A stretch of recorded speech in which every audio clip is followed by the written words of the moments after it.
नमस्कार और स्वागत है। सोचिए अगर आपको ये बताया जाए कि भारत का इतिहास जैसा हम जानते हैं वो हजारों साल अधूरा था। बिल्कुल। 1920 तक तो सब यही मानते थे कि भारत की कहानी वैदिक काल से शुरू होती है, लेकिन फिर जमीन के नीचे से कुछ ऐसा निकला जिसने पूरी कहानी ही पलट दी। और भारत को मिस्र और मेसोपोटामिया की लीग में खड़ा कर दिया। आज हम सिंधु घाटी सभ्यता की कहानी में जरा गहराई से उतरने वाले हैं, और ये किसी जासूसी कहानी से कम नहीं है ना। हाँ बिल्कुल, सुराग, गलतियां, अचानक मिली सफलताएं। और इन सब के बीच वो एक बड़ा सवाल, आखिर ये लोग थे कौन, कहाँ से आए थे। हमारे पास कुछ बेहतरीन स्रोत हैं जो इस पहेली के टुकड़ों को जोड़ने में हमारी मदद करेंगे। बिल्कुल। और हमारा मकसद सिर्फ ये बताना नहीं है कि क्या मिला, बल्कि ये समझना है कि उस जानकारी का मतलब क्या है। हम देखेंगे कि कैसे रेलवे इंजीनियरों से लेकर पुरातत्वविदों तक कई लोगों ने अनजाने में इस महान सभ्यता के राज खोले। और वो जो इसके ओरिजिन को लेके अलग-अलग थ्योरीज हैं, उन पर भी गहरी नजर डालेंगे। हाँ, क्योंकि असली कहानी तो वहीं छुपी है। चलिए तो फिर इस केस को खोलते हैं। यहाँ कोई एक यूरेका मोमेंट नहीं था, ये एक ऐसा राज था जो धीरे धीरे लगभग एक सदी में सामने आया। हाँ, परत दर परत। कहानी शुरू होती है 1826 में। चार्ल्स मैसन नाम के एक ब्रिटिश यात्री थे। वो पंजाब में घूम रहे थे और उन्हें एक जगह बहुत ऊंचे ऊंचे मिट्टी के टीले दिखे। और उन्हें क्या लगा? उन्हें लगा कि शायद ये सिकंदर के जमाने के किसी पुराने महल के खंडर हैं। अच्छा, तो ये दिलचस्प है कि उन्होंने टीलों के महत्व को समझा, लेकिन उनके पैमाने का अंदाजा बिल्कुल नहीं लगा पाए। हाँ, फिर उनके कुछ साल बाद 1831 में अलेक्जेंडर बर्न्स ने भी इन टीलों को देखा। और उन्हें क्या लगा? कोई किला। बिल्कुल, उन्हें लगा कि ये कोई पुराना किला है। दोनों सच के करीब थे, पर ये नहीं जानते थे कि वो जिस चीज को देख रहे हैं वो किसी एक महल या किले से कहीं कहीं ज्यादा बड़ी है। सही बात है। और फिर आता है कहानी में सबसे मजेदार और कह सकते हैं विडंबना से भरा मोड़। साल था 1856। बटन बंधु। हाँ, जेम्स और विलियम वो कराची लाहौर रेलवे लाइन बिछाने का काम कर रहे थे। उन्हें पटरी के नीचे बिछाने के लिए गिट्टी यानी रोड़ी की जरूरत पड़ी। और उनकी नजर पास के उन्हीं टीलों पर पड़ी। बिल्कुल, उन्होंने सोचा कि यहाँ से मुफ्त की पकी हुई ईंटें मिल जाएंगी, और उन्होंने वहां से हजारों शायद लाखों ईंटें खुदवाकर रेलवे ट्रैक में इस्तेमाल कर ली। और यही उन्हें एहसास हुआ कि ये सिर्फ मिट्टी के टीले नहीं हैं। हाँ, ये ईंटें बहुत पुरानी थीं, एक ही आकार की और बेहतरीन क्वालिटी की थी। ये किसी बड़े सुनियोजित शहर की निशानियां थीं। तो एक तरह से उन्होंने एक ऐतिहासिक धरोहर को नष्ट करते करते ही उसकी खोज कर ली। है ना मजेदार। वो लोग तो बस अपनी रेलवे लाइन के लिए सस्ती गिट्टी ढूंढ रहे थे, और उन्होंने अनजाने में भारत का इतिहास ही खोद निकाला। इतिहास में ऐसी मजेदार गलतियां अक्सर बड़ी खोजों को जन्म देती हैं। इसके बाद मैदान में उतरे अलेक्जेंडर कनिंघम, जिन्हें भारतीय पुरातत्व का जनक भी कहा जाता है। हाँ, उन्होंने 1853 और 1856 में हड़प्पा का दौरा किया। उन्हें वहां से कुछ मोहरें और कलाकृतियां भी मिली, जिन पर अजीब से निशान बने हुए थे। तो उन्हें तो समझ आ गया होगा ना कि ये कोई बहुत पुरानी चीज है। उन्होंने ये तो समझा कि ये महत्वपूर्ण है, लेकिन वो भी इसकी उम्र का सही अंदाजा नहीं लगा पाए। अच्छा, उन्हें क्या लगा? उन्हें लगा कि ये बस्ती शायद महात्मा बुद्ध के समय की होगी, यानी लगभग 600 ईसा पूर्व। ये तो बहुत अजीब बात है। मतलब भारतीय पुरातत्व के जनक भी इसकी असल उम्र का अंदाजा नहीं लगा पाए। ऐसा क्यों? क्या है कि उस समय की सोच की एक सीमा थी। भारत के इतिहास की सुई वैदिक काल से पीछे जाती ही नहीं थी। मतलब किसी ने कल्पना भी नहीं की थी कि उससे भी हजारों साल पहले यहाँ एक पूरी शहरी सभ्यता हो सकती है। ठीक यही बात। कनिंघम एक ब्रिलियंट आदमी थे, लेकिन वो भी अपने समय की सोच से बंधे हुए थे। आखिरकार असली ब्रेक थ्रू मिला 1920 के दशक में सर जॉन मार्शल के निर्देशन में, जो उस समय आर्कियोलॉजिकल सर्वे ऑफ इंडिया के डायरेक्टर जनरल थे। हाँ, 1921 में उनके सहयोगी दयाराम साहनी ने हड़प्पा में व्यवस्थित खुदाई शुरू की।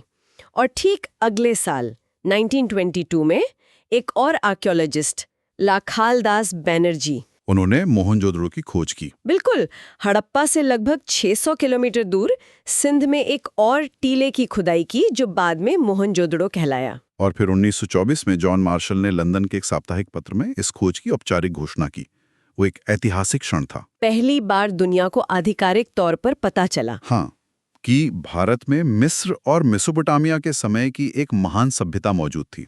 एक पूरी खोई हुई दुनिया अचानक सबके सामने आ गई थी। तब से आज तक इन दस्तावेजों के मुताबिक भारतीय उपमहाद्वीप में इससे जुड़े लगभग 1500 स्थल खोजे जा चुके हैं। कमाल है। ये तो कमाल है। मतलब सालों तक जो सिर्फ मिट्टी के टीले थे वो अब दुनिया की सबसे पुरानी सभ्यताओं में से एक निकले। लेकिन किसी भी जासूसी कहानी की तरह एक राज सुलझाने पर 10 नए सवाल खड़े हो जाते हैं। और सबसे बड़ा सवाल यही रहा होगा, आखिर ये लोग थे कौन? बिल्कुल, शहर मिल गए, मोहरें मिल गई, लेकिन अब बहस इस पर शुरू हुई कि इन शानदार शहरों को बनाने वाले लोग आए कहां से थे। हाँ, और यहीं से हमारे स्रोत दो मुख्य थ्योरीज की तरफ इशारा करते हैं। एक है विदेशी उत्पत्ति यानी फॉरेन ओरिजिन की थ्योरी, और दूसरी स्थानीय उत्पत्ति की होगी। सही पकड़ा, दूसरी है स्थानीय उत्पत्ति यानी लोकल ओरिजिन। ठीक है, तो पहले विदेशी उत्पत्ति की थ्योरी को समझते हैं। उसका क्या कहना था? ये शुरुआती थ्योरी थी जिसे जॉन मार्शल और मार्टिमर व्हीलर जैसे बड़े विद्वानों ने सपोर्ट किया। अच्छा। उनका मानना था कि सभ्यता का जो आइडिया है वो मेसोपोटामिया से आया था, जो उस समय ज्यादा विकसित मानी जाती थी। मतलब उनका तर्क ये था कि ये विचार बाहर से आया। हाँ, व्हीलर का तो एक प्रसिद्ध कथन भी है कि सिंधु घाटी को अपनी सभ्यता के विकास की प्रेरणा मेसोपोटामिया से मिली थी। उनका तर्क था कि शहर बनाने जैसी जटिल चीज अचानक से भारत में कैसे शुरू हो सकती है। जरूर इसका विचार कहीं बाहर से आया होगा। लेकिन क्या ये विदेशी उत्पत्ति वाला सिद्धांत इतना भी गलत है? मतलब आखिर मेसोपोटामिया की सभ्यता ज्यादा पुरानी और विकसित थी, तो क्या ये मुमकिन नहीं कि कुछ विचार वहां से व्यापार के साथ आए हों? आपका सवाल बहुत वाजिब है, और आज कोई भी विद्वान मेसोपोटामिया और सिंधु घाटी के बीच व्यापार और विचारों के लेनदेन से इनकार नहीं करता। लेकिन प्रेरणा लेने और बाहर से आने में बहुत फर्क है। बिल्कुल, समय के साथ जब और खुदाई हुई तो पता चला कि सिंधु सभ्यता की अपनी खास पहचान थी।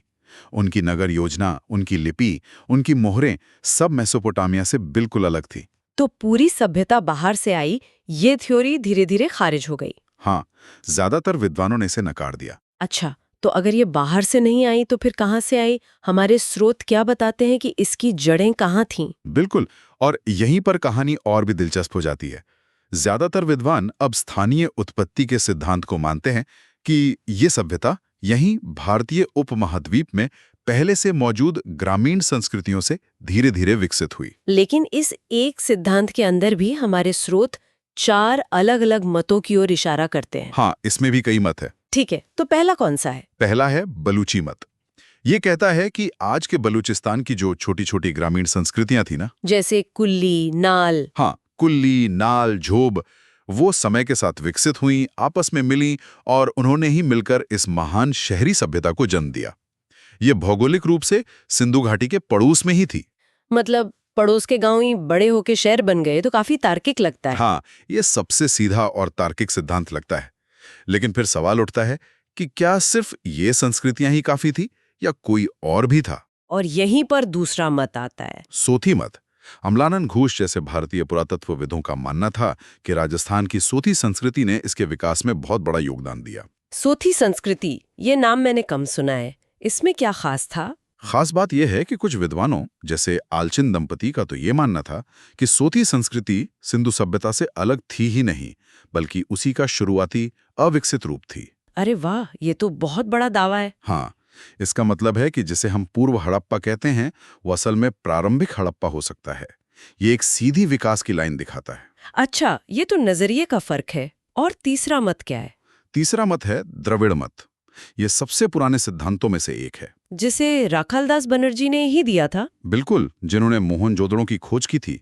उनका मानना था कि सभ्यता के निर्माता द्रविड़ थे, जो आज मुख्य रूप से दक्षिण भारत में रहते हैं। और चौथा, मैंने सुना है वो काफी विवादास्पद रहा है। हाँ, चौथा है आर्य मत।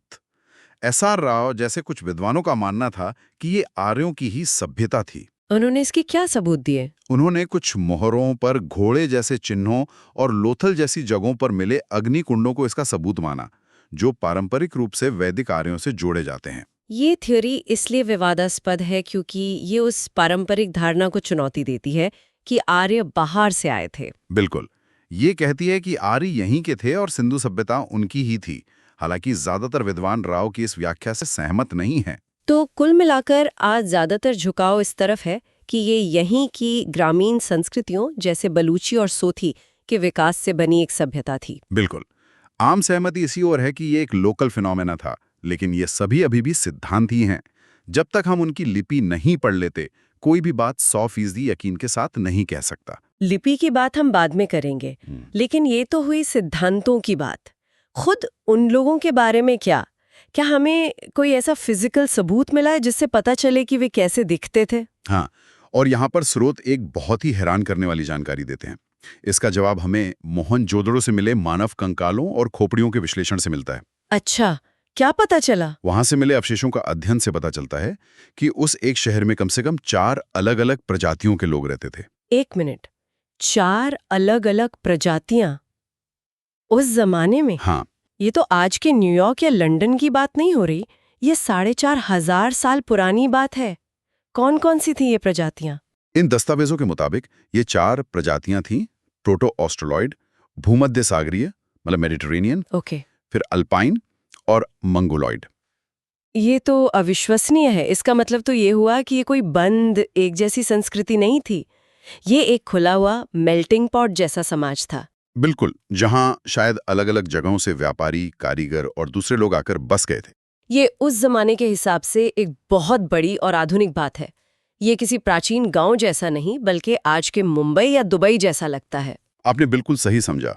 ये इस सभ्यता के खुलेपन और उनके विशाल व्यापारिक नेटवर्क की ओर इशारा करता है, जो शायद ओमान से लेकर मध्य एशिया तक फैला था। और इसमें कोई एक समूह ज्यादा था? हाँ, एक और दिलचस्प बात, मिले हुए कंकालों में सबसे ज्यादा संख्या मतलब स्रोत के अनुसार 6 उदाहरण भूमध्य सागरीय प्रजाति की थी। अच्छा। और बाकी? इसके बाद 3 प्रोतो ऑस्ट्रोलॉइड और एक अल्पाइन और मंगोलॉइड के मिले हैं। तो इस सीमित डेटा के आधार पर क्या ये अंदाजा लगाया जा सकता है कि शायद भूमध्य सागरीय लोग उस शहर का प्रमुख समूह रहे होंगे? हाँ, ये एक संभावित निष्कर्ष है और ये उस द्रविड़ मत वाली थ्योरी को भी थोड़ा बल देता है, जिसके बारे में हमने बात की थी। क्योंकि कई विद्वान द्रविड़ों को भूमध्य सागरीय प्रजाति से ही जोड़कर देखते हैं ना। बिल्कुल, लेकिन फिर कहूंगा ये सिर्फ एक सुराग है, पूरा जवाब नहीं। यह बस हमें उस शहर के निवासियों की विविधता की एक अद्भुत झलक देता है। तो आज हमने एक भूली बिसरी सभ्यता की कहानी को समझा। ये सफर उन टीलों से शुरू हुआ जिन्हें किसी ने महल तो किसी ने किला समझा, और एक ऐसी खोज पर खत्म हुआ जिसने भारत के इतिहास को हजारों साल पीछे धकेल दिया और उसे हमेशा के लिए बदल दिया। आज की चर्चा का सार ये है कि सिंधु घाटी सभ्यता की खोज कोई एक घटना नहीं, बल्कि एक सदी तक चली लंबी, गलतियों और संयोग से भरी प्रक्रिया थी। और इसकी उत्पत्ति को लेकर जो बहस है, वो दिखाती है कि इतिहास सिर्फ तथ्यों का ढेर नहीं है, बल्कि उनकी व्याख्या का मैदान है। हमारे स्रोत एक जटिल, स्थानीय रूप से विकसित और एक कह सकते हैं आश्चर्यजनक रूप से विविध आबादी वाली सभ्यता की तस्वीर पेश करते हैं। और अब हमारे श्रोताओं के लिए एक अंतिम विचार। जैसा कि हमने चर्चा की, अब तक लगभग 1500 स्थल खोजे जा चुके हैं, लेकिन हम आज भी इस महान सभ्यता की लिपि को नहीं पढ़ पाए हैं। वो एक अनसुलझी पहेली है। उनकी मोहरों और बर्तनों पर लिखे वो छोटे-छोटे संदेश आज भी हमारे लिए एक राज हैं। तो सोचिए, अगर कल कोई उनकी लिपि को समझने में कामयाब हो जाता है और हम किसी एक मोहर पर लिखे सिर्फ एक शब्द का अर्थ समझ पाते हैं। शायद वो शब्द हो राजा या व्यापारी या किसी देवता का नाम। हाँ, वो एक शब्द हमें इन लोगों के समाज, इनके धर्म, इनके शासन और इनके रहस्यमयी पतन के बारे में क्या बता सकता है। एक शब्द पूरे इतिहास को बदल सकता है।